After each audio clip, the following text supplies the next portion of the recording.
Yo, what up, dog? What it do? How are you, cats? How are you, these cats? Yeah. We posted up on the block right now. Are you? Is that where you fought Harley? That same area? This is where Harley and I did battle like men.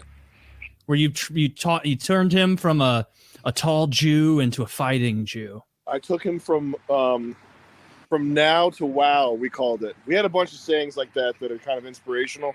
I won't bore you guys. No, thank God for that. Yeah. Well, thanks for coming to us from such a rational place. This is what I always feared, that he'd come on the show and troll the fuck out of me. You guys can edit this out, right? Hold on. No, you look great, man. Wait up. Hold up. He's gonna have it 6 more times. Yeah. No, not 6 more times, Woody. You thought you knew my routine. Now I'm actually trying. Now I actually need this Chipotle bin to prop it up. This Chipotle bin to prop it up. So I just finished tracking the whole 6 weeks with Fish Tank. Incredibly entertaining. Oh, yeah. Jet, you did a great job. Thank you, Bob. Thank you. So what was the impetus of this? What made you want to get all these maniacs in a house? Can you hear them? I can hear them. You want me to repeat what they're saying word for word when they speak? Yeah, that would be the best thing. No, all right, so I can't hear, so Jet's going to repeat what you say. His ears are a little sharper. Go ahead. They asked what the impetus was for Fish Tank. Yeah. Well, I think we just like to torture people. Because we're trolls. We're sick trolls. Are you? No. No, you just thought it would be funny? It was probably, if we're being honest here, IP2 prison stream. I didn't know that's where you got it from. IP2 prison stream. Shout out to Ice Poseidon. Wrote this thing called Hell House, and Jet picked it up and ran with it. Nice. So what was the torture people and fuck with them? Because I fuck with everybody. I'm just kidding. Hey, how was the tech? I didn't hear what they said. When I watched the show, I wonder what kind of tech issues you run into while you put it on. Did people try to DDoS you? Where the bandwidth was, I guess, more expensive than you anticipated? Like what? We were able to use what they call themselves, the Elite Hack Squad. Lizard Squad. Lizard Squad came in, and they basically made it so that there was an impenetrable wall of data around our shit. A firewall. And anybody who fucked with us got doxxed. Did you get them before you started or during as a reaction? Got them before we started. We got all our haters and all our hackers. We got them before they could even make a move on us, because we got eyes everywhere. It seems that way. We got trolled digitally. We got DDoSed a lot. We got physically with physical tech attacks. We had a bunch of people come and try to beat us up and stuff. Did you really? I saw you guys got swatted. Did you know? Even better than the swatting was we had these radios for the end of the show. Yeah. And one morning, I just hear a voice I've never heard before on the radio. Yeah. He drove to us, got on our radio channel, and started broadcasting into the girls' rooms. Yeah. That was crazy. That was a physical tech attack. That's pretty neat. I'm glad he didn't show up, because I was ready to do my thing. That's what I was going to ask. Where are you doing this all? Like, what state? We're doing it in Swansea, Massachusetts. 068910785. Do you own the house? You rent the house? Yeah. No, we rented it. Rented. So, but there was a lot of damage to the house. house. Was that just budgeted in? You just expected to deal with that? We don't really do budget so much. We do smash. We do kill. We do maim. We do steal. I'm sorry. And this time around, the stealing came out to be more than the killing. And the stealing covered us on the breaking. I think you need to go. I think you need to take season 2 down somewhere hot. I think you need to go to like Sheriff Joe Arpaio country. Get yourself 4 single wide trailers in a state that has a stand your ground law, so you can kill anybody that comes and fucks with you, and that can be part of the show. You need armed guards. Bodies. Cowboys. Boom. You can make the contestants ride bulls. Do it in Texas. Bulls, real bulls. Yeah. What was it way harder than you thought coming up with shit to keep them occupied the whole time? Oh yeah. Yeah, our original plan we had was like, okay, we'll need one person on site for 8 hours at a time. That's 8-hour shifts, 3 people. You tap in, you dap up your buddy. Here's what happened during my shift. I'm out of here. Easy we realized, peasy. Yeah, we realized we need everyone there. It's that easy, there. guys. So we like lived in the basement, and we had to like. It was a struggle. There was many panic attacks we had where we had to like figure out some fake situation we had to put on them because they were just sitting and relaxing. So and we had to come up with a lot of stuff. It was tough work. We had like a whole Google Doc. Like we planned it out too. We had a whole Google Doc with like a fucking ton of stuff on it. Like 100-page document. And then it was just clear that stuff was not going to work. Didn't open it once. Yeah. Why? Like, can you tell me more? I'm curious about that. Just because the stuff that you think, the way you think something's going to be and the way it actually is never links up. Unless you're doing something stupidly simple that anybody could do. If you're doing something complex, then the way you think it's going to be and the way it actually is are not the same ever. How many cameras did you have? 10. 10? 10 cameras. I think we added one. Yeah, 10. We 10 added total. The confessional. So 10 total? 10 total. When you were picking the people for it, was it kind of hard to find a mix of the kind of weird you want? Like something I liked the whole time is that Vance almost provided an anchor point of what a normal person would react to. Whereas like all the other eccentric people, did you just get so many lunatics that you had to almost tamp it down? I think the hard thing was avoiding people who wanted to be funny or wanted to be like in on the joke, which is, that's the hardest thing about doing comedy, or one of the hard things about doing comedy in general is that whole dance about knowing what's happening versus letting things organically come about, and avoiding people who think they're funny and are just going to throw ice water on your nuts by being the most unfunny person you've ever seen. Yeah. Well, you did. Was it clear right away? Like, did you know, like within the first week, that this was going to be profitable? That you weren't just going to like have to mortgage your fucking house and sell your truck? First day, yeah. First day. We knew that. Oh shit. Yeah, we knew the first day that it was the biggest thing ever. Did you change your price points over the course of the show? Like how much a text cost? Did you adjust that? It went down. It got cheaper as time went on because just supply and demand. We were tuning it. We were trying to dynamically adjust it so that during the peak times the chats were more expensive, but it was also kind of hard to do that because the website was a little bit janky, you know? Yeah, that's smart. The aesthetic of the website, I know you're changing functionality and stuff. I hope you keep like that, like all those tactile sounds of switching between the cameras. All that shit was great. Yeah, the season 2 website's going to be pretty much the same, just with a few more features. But the website, which I would say that's Wes. Wes's creation. Our guy Wes, what's his website? Wes.codes? Wes.codes. Wes.codes. He's a sick man. He's a killer. He's awesome. Wes.codes, great dev. Hire him. He's expensive though. Wes, don't give him a discount if they say they're from here. You don't give anybody a discount that you didn't get. Full price. Code PKA means 120% price. Code PKA costs more. So were there any, one of the funniest times I laughed out loud was you feverishly sprinting through the house to try and keep John from tearing Letty's passport apart. Were there any other parts that really pulled you out of it where you're like, we got this has to be handled?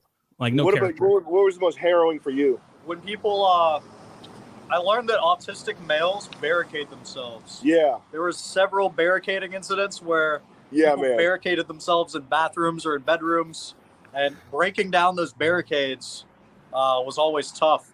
Also, when people got out of the camera, when they would hide in the bathroom, for all I know, they're slamming their head into the ceramic sink and trying to like kill themselves. Yeah. So I had no idea. It was just dangerous when they got out of our view. And there was a lot of moments where we were like, stuff that did you talk to a lawyer about that? About liability? Like what happens if that does happen? What if some dude goes in the bathroom and porcelain? Yeah, he said because we're sovereign citizens and we don't acknowledge the rule of law of U.S. law.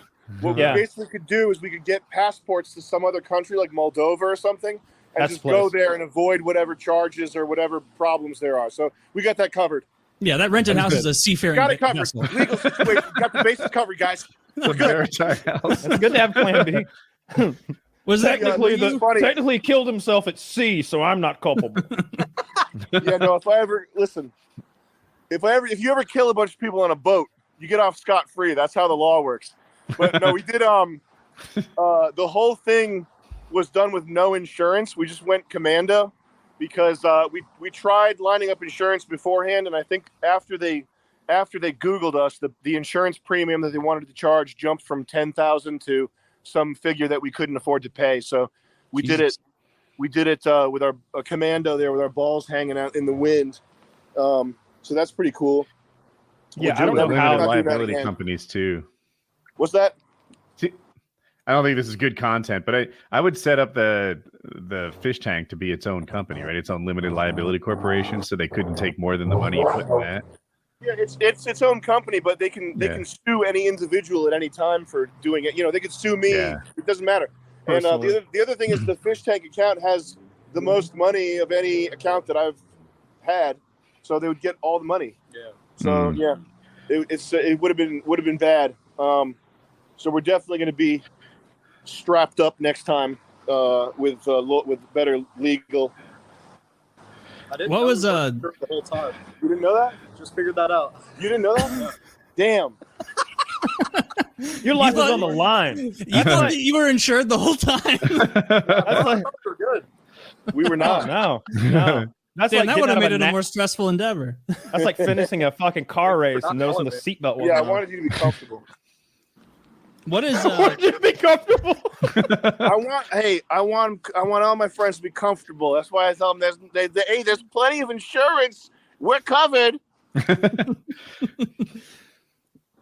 Of all the people you had in as like freeloaders, the one who came off to me as the most genuinely insane was Airsoft Fatty. Is any bit of him at all an act? He was leaning into it. Yeah. Yeah, he knew what we wanted. He was giving us what we wanted. The time when the real Airsoft Fatty is when we had him go tell the girls, we had him go explain breeding.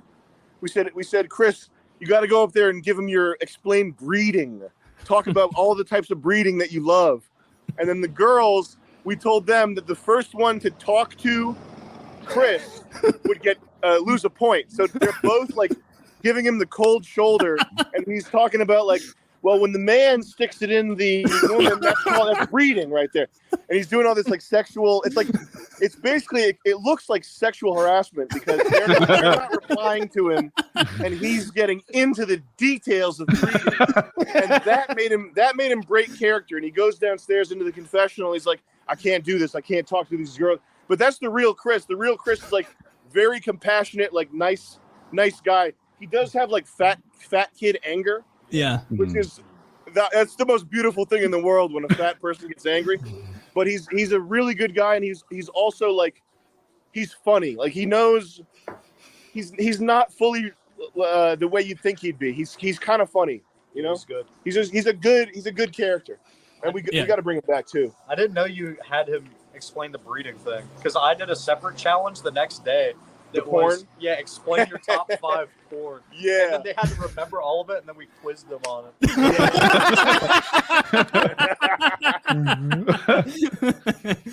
That's so fucking funny. Dude, one of the things I was going to say, one of the things I really liked about that Ice Poseidon used to do is he had a robot that you could control with a camera on it and a knife.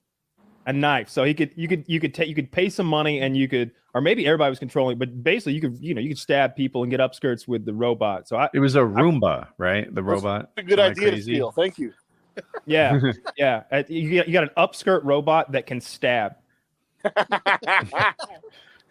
Yeah, and you're not insured anyway. Fuck. Get code.dev or whatever the fuck his name was on it. It'd be easy. You get a stun gun on the end of that thing. Mm-hmm. Yeah, imagine if you had a challenge where they had to crawl from like one end of a house to the other, but they're being attacked by multiple Roombas with tasers being controlled by people for $100 a minute. Can you control a Roomba? We can rig it up if we're making $10,000. I thought the whole point was that you just turned it on. Well, yeah, a Roomba's got it maps a room. We just want a robot that we can drive. It could be a race car. You guys should bring in you guys should. I think I saw someone suggest have a psychologist or an occupational psychologist come in. Like a psychic could be funny, and then you award them based on who has the best future, like just some horse shit. It could be funny to make them participate. We got to remember this. A Catholic priest. I want a Catholic priest, but he's not a real priest. So he spills the beans on everything that they tell. Like, no, you can trust me. You can tell me. I can't tell anything. And then he just comes out and is like, actually, Dave's a pedophile. We should lock him up right now. And you could probably organize. You could probably organize like a drag queen story hour and make them sit through it. Oh no! The contestants have to do a drag queen story hour. That's why you do it in Texas. That's the hardest challenge ever.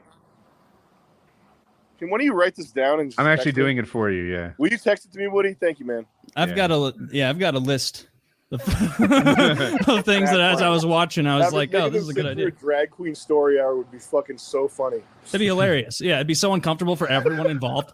I also like pyramid scheme, multi-level marketing people. If you could organize having like 5 of them from different companies arriving at the same time, then make them compete for it. I'm sure you guys have all these ideas. And more. No, we don't. These are good. We wanted to try to sell the house while the show was going on, and do have a realtor come in and do house tours during the show. That's very funny, especially if Airsoft Fatty is like bumbling about shirtless, totally naked. Yeah, you're just like you're showing the master bedroom, and he's like naked, but he's Peter Griffin naked, and so I saw a still of him, hands over his head. Could not see his penis. Yeah. Could not. He's totally censored. He's perfect. Yeah, that's our guy. Yeah. You don't have to blur it. He's pre-censored. One thing we tried to do was line up a clown. And the funny thing is, like, clowns, like actual clowns they're mad, like, professional. They take themselves really seriously. So you'll call them and they'll be like, "Hi, this is Dave the Clown. How may I help you?" And we explain the deal that it's like a reality show, and he's like, "I'll have to think about that. Let me think it over, and I'll get right back to you." And then they don't want to mess with their image as being like a clown. Like, they all take it mad serious. We call it 3 of them. Dude, Jesus. Clowns are the biggest fucking losers on the planet. Woody's got a friend who's a goddamn clown. They call themselves. Yeah, clowns all fucking year round, and they're in like there's like groups to defend them. They got mad when the Joker came out because they thought the Joker gave them a bad name. You're a clown. You're a clown. Yeah. I hate clowns. Clowns give themselves a bad name. Or maybe do magicians take themselves seriously? Probably not as serious as a clown. Magicians are fucking cool. You'd think, or you'd have to get a sleight of hand artist who's like really high on himself, who really thinks he's the cat's pajamas. My friend's a clown. Mime's in there. You should get him. He's really tall too. He's like 6'4", 6'6". Yeah, but he's a scary clown. He intentionally tries to be scary. They have PTA meetings about your friend. I think being a clown's a little mean-spirited. No one likes it.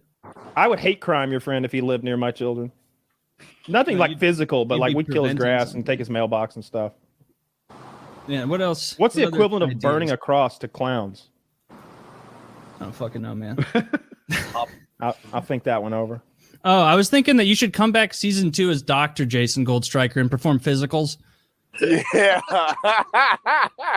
Can you do that? Like, yeah. I've got my doctorate. Hell yeah. Doctor, or come back as Dr. Jonathan Goldstriker, never address it. Like, I liked that. Well, I was saying to Jet, we should do if we get into this to where it's like 10 seasons deep and we're searching for themes, we should do one that's like a hip hop theme. Yeah. And we would all have like I could be like, "Yo, what's up? I'm Jay Strike." And we would all be like hip hop, but doing the same shit, and it's just doing it to black people. Yeah, we're coming to you live from the dark continent. Yeah, from Kenya. You rent a house. Yo, we in Queens right now. I'm Jay Strike. What's good? Yeah, I'm looking forward to season 10, man. That's gonna be a good one. When is season 2? Winter? 2023 winter? Yeah, we want to do it. We want to do it in the winter, as soon as possible. Good. I'm really glad this was so successful for you guys, because I don't think I realized like how much I wanted a different kind of content to watch at night. Like, and because it's so like actually organic, there, like it was hard to look away because you're like, I don't know when it's going to go off. I know Airsoft Fatty's pissed about something. I have to wait and see. Like you got sucked into the Truman Show. I got sucked into the Truman Show, man. I was like watching along early on when everybody hated Letty, and I was like, dude, come on, she's taking the most shit. Give her props. Like, stop hating on this lady. Like, it was very entertaining. Very good. Yeah, I think these two will watch more season 2. My favorite contestant was Letty. What? Yeah. Is that the girl? Letty did a good job, man. Yeah. She took more abuse from text to speech and all that than everyone else, and she just came bouncing back every time. Yeah, and like just like you're getting no sleep in that house. Did it smell as bad as it looked like it smelled? Towards the end, it smelled very, very bad. And the cleanup people, after our guys cleaned it up, like after the preliminary cleaning was done, we had cleanup people come in, and they said it was the worst they'd ever seen. That was after it had been cleaned up. But it's, I think, it's at the end, the fish head. That was the worst part about really did a number on the place. Day 3 fish head was pretty rancid. The fish head did not do a good service there for us, our noses. Regarding the text to speech, like, because I remember early on, Sam, you tweeted like, I'm shutting down all the Sylvia Fat comments. We cannot let this be torture on hour 46. Yeah. How long did that have? Like, did you shut down text to speach for a lot of stuff for a while? No, because the point was that it's supposed to be gradual. You don't listen. But we're going to be doing this for 6 weeks. You don't have day 1, guys. It's nigger every 5 seconds. You're fat. Kill yourself. You're fat. Kill yourself. Like that. That show lasts like 5 days at the tops. So we had to have it be a gradual rollout. We're not making an alternative to Gab. Like, it's not a free speech platform. It's a fucking TV show. So we had to kind of curtail the fat stuff in the beginning, and then at the end we kind of let it rip and let everything rip. Yeah, let it fly there at the end. But that's the building towards this crescendo of hell is what we were going for. There was a lot of stuff that we didn't let go through. I mean, you're sitting there in the moment and someone's having like they're finally about to release and have this like big like freak out, which is good for TV. And then someone says, what would your mother think if she saw this? I'm not going to let that through. So it's part of directing is like not letting certain things enter people's heads. It's, as manipulative as that is. It's also a timing thing. Yeah, timing matters. That makes sense. Sleep deprivation is going to be big for season 2. You get like just 36 hours of sleep deprivation and people get real wacky. And you're already starting with broken people. So you go to a scary place. Yeah. Jet, you were the producer. Was how well they slept through all the noise. Yeah. They after like the first week, they were just trained to ignore it. They slept right through it. Even like the mariachi band sound effects was the loudest sound effect you could hit them with. Oh yeah. It wouldn't always wake them up, so they really just like got accustomed, and they really the mariachi band killed me. Like when you kicked the Asian guy who wrote a book about how to pick up campers, and then you brought in the new Asian guy to replace him, that guy like didn't know what the situation was. I paid to play mariachi for him a couple times that night, it makes me. Because it's so fucking loud. It's so jarring how it starts. And like, he's clearly trying to sleep and he's upset. Like it's hysterical. Like how did you find another Asian guy so quickly that looked just like that guy, but not, with the, It was one of the guys who does the Twitter spaces. They would do a show, like a community driven show every night, like a watch party. He linked me this guy. He's like, hey, this guy's a comedian. He's Asian. He looks like the other guy. So I was like, I knew nothing about him. I did no research. I got his flight within like 24 hours. He was on his way here, and he turned out being awesome. Yeah. His real name's Tai Nguyen. I'm probably butchering his last name. Ngyun. Yeah. Look him up. Nguyen. He's good. He's really funny, and he rolled with the punches, and he played it up too. He was like, I remember one of his meltdowns. We went and checked on him, and he was like, no, I like what you guys are doing. It's art. The things you guys are doing is art. And you keep writing good scripts, I will stay. Yeah, man. Shout out to Ty, man. Yeah, he's awesome.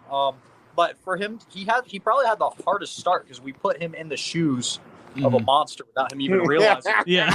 We were like teasing the fact that it's summer camp week all week, and then we're like, all right, walk in with 2 bottles of vodka and say you're the camp counselor. And he just doesn't even know what a fucking ghoul he looks like. It's crazy how much happenstance happened. Yeah. Like we had Chris Chin and Letty and Betty. Yeah. And it's I mean I know we're intentionally trying to find people to replace them, but they worked. The way it worked was crazy. Yeah. And then Lance and Vance. When we brought Lance and the Vance clone, we didn't expect that we were going to start like a clone theme, but it just went down that way. And he did like a mad good job too. Yeah, Vance. Studied him for like a week, copying Vance's mannerisms and like even wearing his clothes, like buying the same clothes as Vance. That was crazy. Yeah, we were lucky to have people who were on the show who cared about the show a lot too. Yeah, like the effort that guy put into getting down Vance. He didn't just show up like, hey, I want to get Twitter famous. Yeah. He was like, this is serious. I'm going to take it serious. He did a good job, man. Tyler Little, is that his name? Yeah. Yeah, shout out Tyler Little. Yeah, he did a good job pretending to be when you started bringing in doppelgangers for everyone, that was very funny and surprising how quickly you got it. It was like the amount of spitting was shocking. There's a lot of spitting. There was a lot of spitting. The Airsoft Fatty spitting, like I knew that was an angry spit because he like did that, sucked up first and then fired it hard, and that I can't believe Letty handled it as well as she did. Like I know. that was the heavy one because didn't he spit more than once? 3 times. Three times. He spit on her 3 times in the face. Jesus, that's crazy. It was crazy. That's spitting crazy. in someone's face 3 times. Speaking of spitting in the crazy. Speaking of spitting in the face, any romance possibilities on the next fish tank? Oh! Just wait. For season 2, we're not letting anyone on that has a significant other. It's gonna be called Fuck House. Welcome to Fuck House. You have to be a horny pervert to get on. Airsoft Fatty's going to be a natural again. We were trying to get Chris laid, for weeks. Yeah, get him laid this time because when that prostitute said that he smelled too much like shit to fuck him, that made me sad. But she did it in a nice way. She said she alluded almost that there was an ether about the air that smelled like shit, like not the shit-covered gentleman. You need to find a prostitute with lower standards. Jesus. Yeah. That was friend of the show, Brandon Buckingham. Shout out Brandon, another cool guy. I don't know how it would work, but I almost want the contestants to think that they're getting on an airplane to go to another country where certain rules don't apply anymore, but they're really sitting like in like a fake plane rocking back and forth with airline sounds. Yeah. Like with like black and you're like 12 hours later, you're like, all right, come out. We're in Cambodia now. Anything goes, bitches. The Uber driver plays like Spanish music. Yeah, you can make them play Russian roulette where you're like, yeah, we can do this here. That'd be great. With a paintball gun. Big TSA. No, we should put them on a fake space shuttle and tell them we're on the moon. Hey guys, we're on Jeff Bezos' Atlantic Blue. What's this shit called? Blue Horizon? They did that. Blue Horizon. We're going to our moon base. They did that. There's a reality show where they actually did that. They made the contestants think they were going up in the rush to a Russian space station, put them in a fake ship, and sent them up, and they believed it. Wow. They're crying. Awesome. They're crying, thinking they're in space, and they're not in space. That's sweet. I don't even think we got to do that to John. Yeah. We'll do a spin-off called John Goes to Space. I don't believe we're in space. Dude, I was gonna mention that your John is so fucking perfect. Like I was dying laughing at the end where you would just go around perfectly, like with the inflection on his voice, it's like so calmly. I wish I could talk like John all day. My favorite part of your John impression was that I knew that you were like sort of tired and stressed out, and there's something soothing about rambling, like especially like John's voice, but also rambling like him. Yeah. So you'd be sort of self-soothing a little bit. Yeah. It became like a coping mechanism. Yeah, man. Yeah. Oh, and you gotta make sure you keep up with whoever wrote the bios with all like the fun facts about the characters. Like the best joke in all those was the European accent with John's speech impediment, because I literally went into it like, I wonder where he sounds like he's from. It's like, no one thinks this is true. He said that to me. He said my speech impediment often gets mistaken for a European accent. He said that in his first interview I did with him. So that was real. I didn't make that up. That wasn't a joke. He said that. I mean, he'll probably pop back in for season 2, I would think. Like there was a pretty good connection between Jason Goldstriker and John. Pretty emotional. I think we probably there's like a temptation to. I know what the fans want. The fans want like everybody from season 1's back, guys. Here they are. But I think that like they don't know what they need. Yeah, fans don't know what they need. We got to limit that. I think definitely bring back Chris. But it's not gonna be like a huge rehashing of season 1 shit. Cowboy's like can do anything. We don't want to say what he is because that's get in trouble. But he's the real deal, and he gave a concussion inspection. Yeah. And each time John had a concussion, and he just told John that he was good to go. he would look at John and he would go like this. Okay, good to go.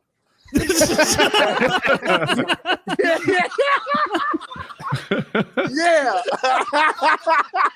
Like an NFL doctor, yeah. Right. Yeah, goddamn. He's like a bad veterinarian. That's so funny. And John, you could tell, was really getting into the boxing. He saw you as a true guru, like a master that was teaching him he really saw you as Andrew Tate adjacent. Well, I know he's got an affinity for the top G. Yeah. But now maybe he's got an affinity for the tippy top G. Yeah. Goldstriker. I think he does. I don't think he can go from Goldstriker back to Andrew Tate. It's such a drop in intensity. Andrew Tate will always be John's hero, and that's okay. But along the way, I'll teach him how to fight.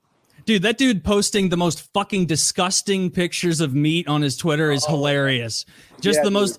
Isn't all he eats meat, and it's despicable? It's like unrendered fat, not cooked, and he's like, "On to a good another day."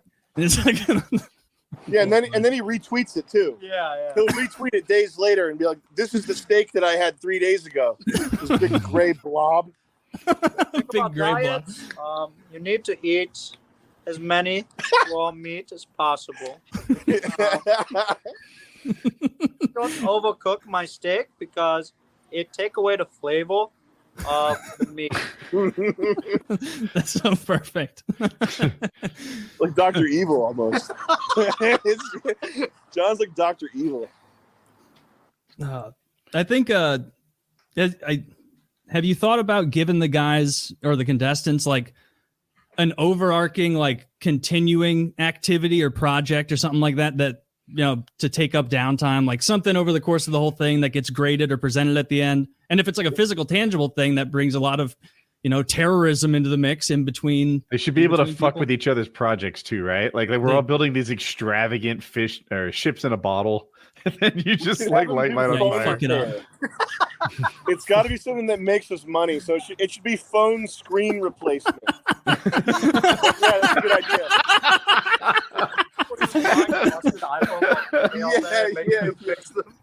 You just make them like sit there and take like fucking fact-finding survey quizzes for $2 an hour for some horseshit market research company. Oh, you can get paid now to watch Jewish films or listen to Jewish podcasts. Yes.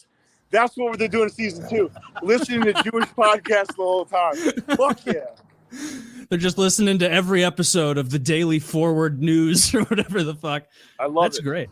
Yeah, you're gonna really get them, nice and politically minded, listening to NPR. Teach them a thing or two, and also get them in the wallet. Yeah, well, get them in your wallet with your that would. Yeah. Sincerely, if you forced them to repair phone screens just for like a day, something like that, that's so We funny. Gotta do that. We have to do it. 2 weeks in, you come up to them. Yeah. Mark, You're behind quota. Yeah. That all sinks in that it's not a challenge. We're just selling the phone. Hell yeah. Get people that aren't familiar enough with it to know what a resounding success it was with season 1. So like halfway through, you're like, guys, if you want the fish bucks, you're gonna have to meet me halfway here with these phone screens. Like you gotta get it. That was a recurring gag we kept pulling, was trying to convince everyone in the house that the show is doing really bad, which I think is really funny. Telling them we got to get out of this 70 to 100 viewer range was one of my favorites. Yeah, after opening with the first day, we told them that there's 750,000 people watching right now. All the way down. Yeah. To 70 to 80 people. It really turned everybody off. One thing that's messed up is in the beginning trying to get them amped up for fish bucks. Yeah, because it's just a piece of paper that has a fish printed on it. Yeah, and so like convincing them that this was indeed a real game show with like a monetary cash prize associated with it, that was hard. Like I could just tell, even though they might not have necessarily said it, I could tell that they didn't care. Yeah. Like they didn't think it was worth anything. And then 6 weeks later, as they're leaving, and it's like we've paid out fucking $7,500 5 times over, and in the prizes total that were awarded was like $80,000 or $90,000. Mm-hmm. And I'm like, God damn, that was a huge waste of money, because they would have done it they would have done it for nothing, and they effectively thought they were doing it for nothing. Like they were doing it for pieces of paper, you know? Yeah. That was like the fish buck graphic. If you type in fish bucks on Google Images, it's just the first thing that pops up. Yeah, that's why they didn't think it was real. Because it's like an upscale, stretched. Like just the first thing you found. Yeah, I googled fish bucks, and that was the first result. Was the end with the Willy Wonka shit, the fake out? Was that something you guys had planned the whole time? That was all Sam. That was scripted the day before. That was hysterical. It was absolutely surreal watching that live and like cracking up as you're doing the like, oh really? Like as they're reading it, making her reread it louder, Josie. And it wasn't until you were like, all these fucking cunts on Twitter that I like realized you were joking. But like for a minute, I was like, this is hilarious, but please, Sam, please give these people money. Like, please do it. I mean, that was one of the hardest in terms of like being gut wrenching. That's probably the hardest performance thing I've ever done, because I really don't actually like messing with people. I don't like trolling people, but I'll do anything that's required to like get my point across, right? But outside of that, I don't want to like hurt people or mess with people. But going in there and then trashing the fan base in like a realistic way. So what I said was that this fish tank stuff is all shit. What I'm filming right now, World Peace 2, I'm making history.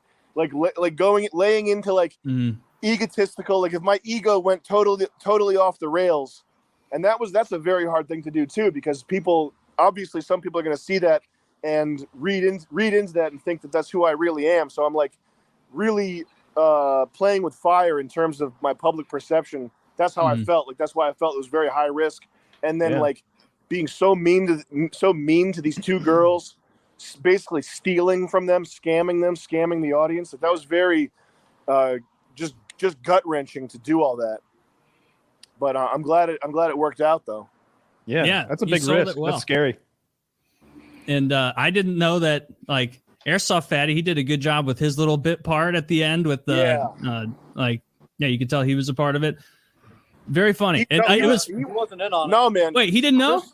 No, he didn't know. And he was, like, that was almost the riskiest part, because I know that if you fuck with Chris's money, he'll stop being afraid of you. He'll stop worrying about whatever the norms are, and he'll start spitting. It's real tantrum, spitting, whatever the worst thing that Chris can do is what he'll do if you mess with his money.